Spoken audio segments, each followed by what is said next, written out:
This time last year, I stood here aiming to achieve the Bronze Food for Life accreditation for the University of the Arts. I'm delighted to actually announce that we've actually achieved the gold.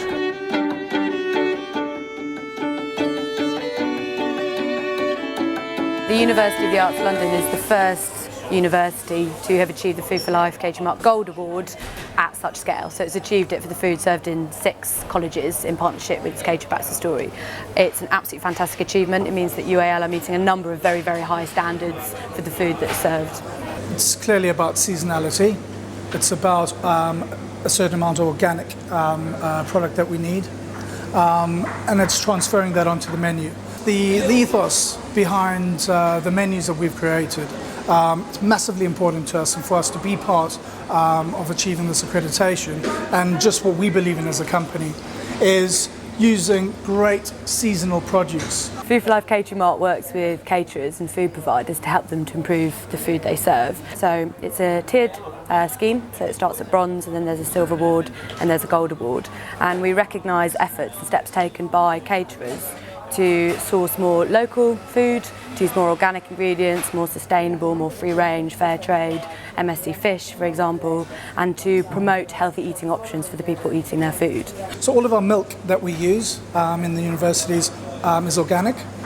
All of our eggs are from Staveley Farm, they're organic free range eggs, and obviously about local. So we spoke about Chegworth Valley a bit earlier on, they're 35 miles away. And that's quite an important thing.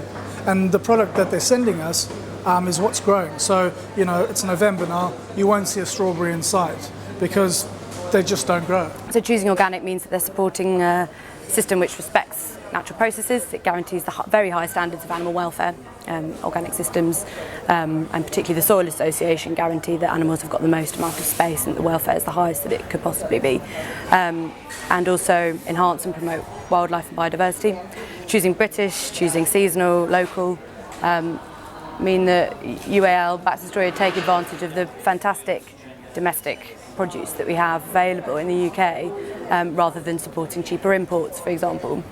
And of course making sure that students are eating food when it's at its best, at its most fresh. We speak to our butchers, and through our butchers we get to go and visit the farms. So Dingley Dole, who we spoke about earlier, I know Mark Hayward, who's one of the farmers. I've been down there, and what we do is we have something called a tear and share, which we take chefs down so that they can understand, farm to fork and the whole process through. And it's about those relationships that really get the chefs to respect the ingredients that they're cooking with, because at the end of the day the farmers put all the effort in to create this phenomenal product, so we want the chefs to understand, to really respect the product when they're cooking it, and then hopefully that transfers onto the plate. The Red Tractor standard for meat, in terms of welfare, means that the meat comes from farms which meet the UK legal minimum standards on animal welfare.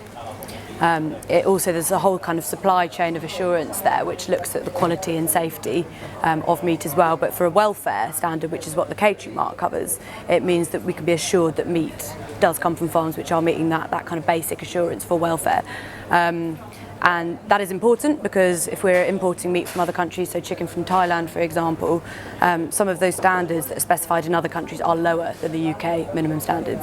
Another crucial thing about Red Tractor is that it is British. What I think the most important attribute of this accreditation is that we've actually now built an ethos and a culture within the catering department, which I do hope will continue for many years to come.